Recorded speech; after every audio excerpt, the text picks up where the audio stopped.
Bonjour, et bien nous voilà ce samedi sur la foire internationale 88e édition à La Roche-sur-Foron. Nous retrouvons Luc Fantin qu'on a rencontré il y a quelques jours sur son stand cette fois-ci. Luc, bonjour. Bonjour Vanessa. Alors dites-moi, maintenant on est sur votre stand, on va parler peut-être un petit peu plus en détail de la société, tiens, Swok. Quand est-ce qu'elle a été créée? Expliquez-nous un petit peu son histoire. Alors l'histoire de la société SOK, c'est une société spécialisée dans les produits suédois qui viennent précisément de Laponie suédoise. C'est la 3e année qu'on existe. C'était créé par Petra Klingheim qui est derrière avec des clients là. Petra qui est suédoise, qui est une ancienne skieuse de haut niveau de l'équipe nationale de ski alpin en Suède. Voilà.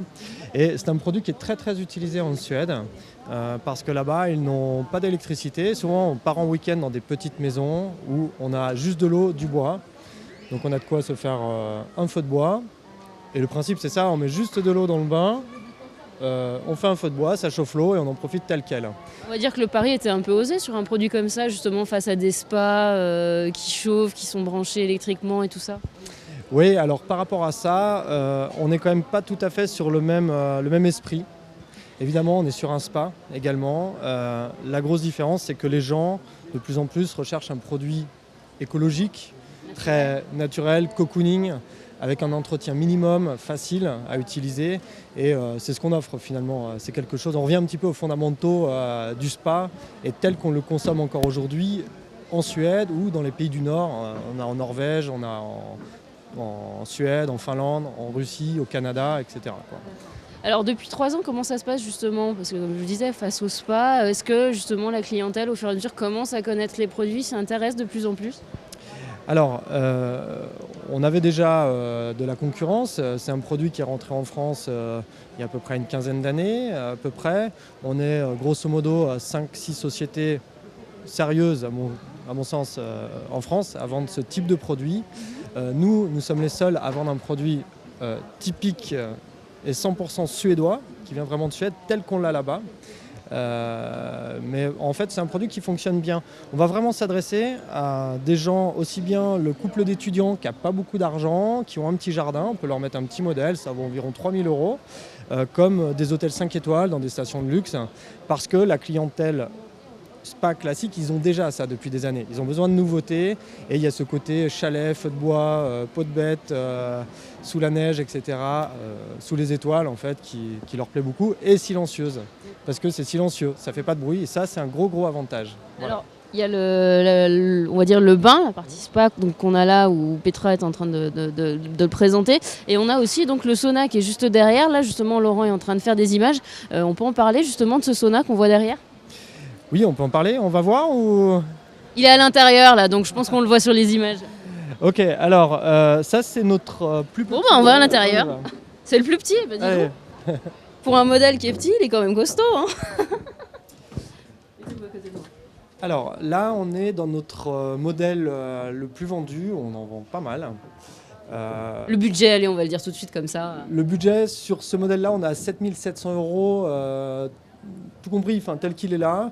Après, il y a des options qu'on peut rajouter, on peut modifier les fenêtres, on peut modifier la taille, on va jusqu'à 5 mètres, donc c'est immense, on peut rentrer à 20 dedans si on voulait. On peut modifier la porte, on a des portes en verre, on peut mettre des portes en bois, des portes qui ferment à clé, on peut changer la couleur extérieure. On peut tout faire en fonction de la demande du client. C'est comme les voitures. Il y a plein d'options, ok. Voilà. Mais ça, c'est vraiment le modèle qu'on va vendre le plus. C'est le plus petit, mais à la fois, ce qui est très intéressant, c'est qu'on a beaucoup d'espace. La preuve, c'est qu'on tient tous dedans. Ouais. Voilà. Et là, on retrouve encore un système feu de bois. Alors, parce qu'un sauna électrique, en fait, c'est très consommateur en électricité. On est sur des poêles électriques à 9 kW. Donc c'est très consommateur en électricité, ça peut vite coûter cher sur la facture. Là, on est sur un poêle feu de bois et ça coûte quelques bûches, c'est tout, hein, et ça marche peut-être mieux encore. Et on retrouve ce côté feu de cheminée, tranquille à la maison. Voilà. Et ça se met en extérieur uniquement. Toujours du bois qui vient de Laponie suédoise. Alors, j'ai juste une question, les pierres là qu'on voit sur le dessus, qu'est-ce que c'est? Ça, c'est un granit, c'est de la pierre de lave en fait. Ce sont des pierres en fait qui ont la particularité de ne pas avoir de bulles à l'intérieur.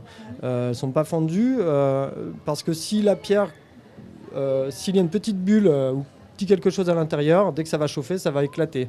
Donc pour éviter de se brûler, évidemment, parce qu'elles vont être très très chaudes, on prend ces pierres-là, ce type de pierres, justement pour éviter l'éclatement. Ce sont des pierres qui sont stables à la chaleur, qui ne vont pas éclater. D'accord. On va retourner voir le spa qui est à l'extérieur. Vous allez nous réexpliquer, parce qu'il nous a déjà expliqué l'autre jour, mais là on va le refaire encore une petite fois.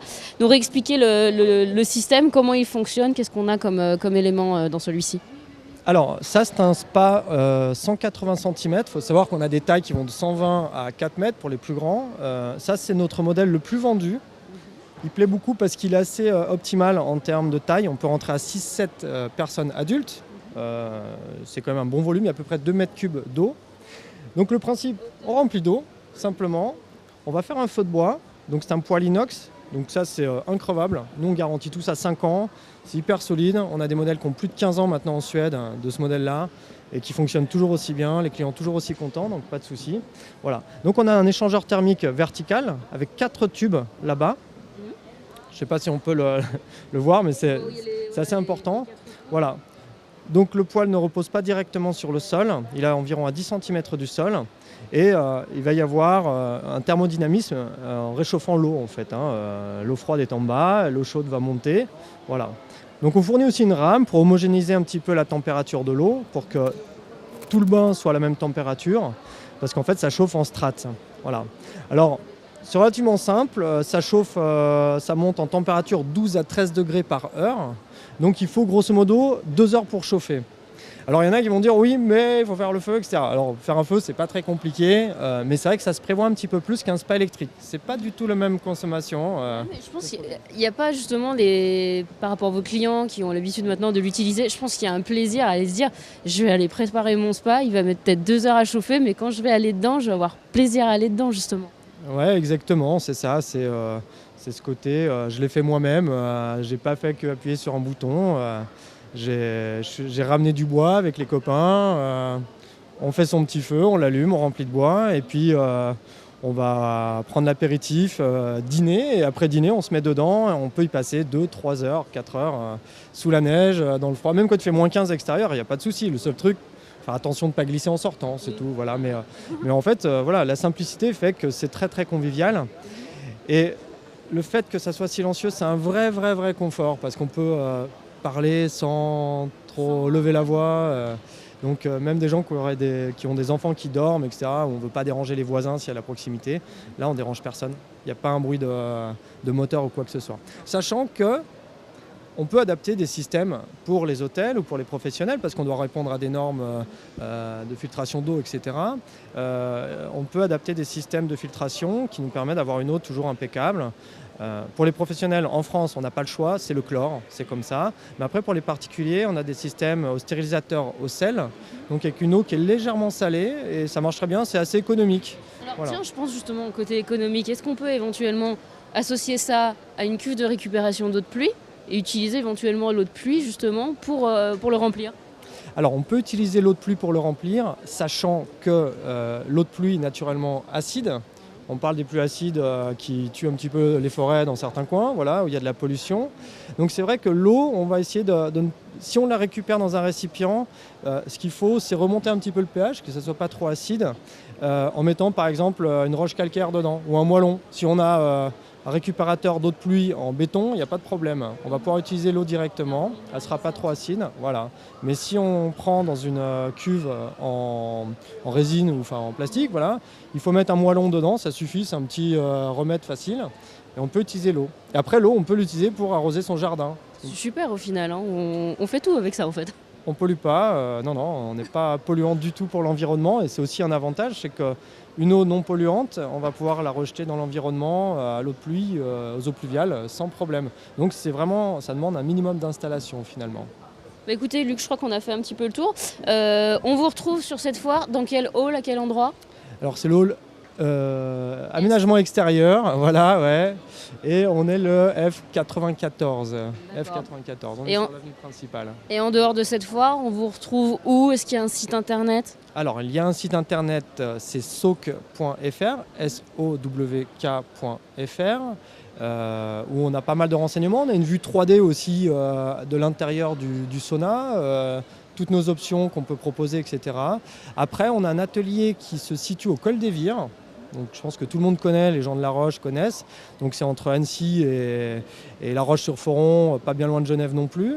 Et là, bon, c'est présenté pas tout à fait de la même manière, évidemment, parce que c'est l'atelier, mais les clients peuvent venir voir, s'ils souhaitent, venir choisir des options, voir un petit peu comment on fabrique leur spa, modifier 2-3 choses s'ils le souhaitent.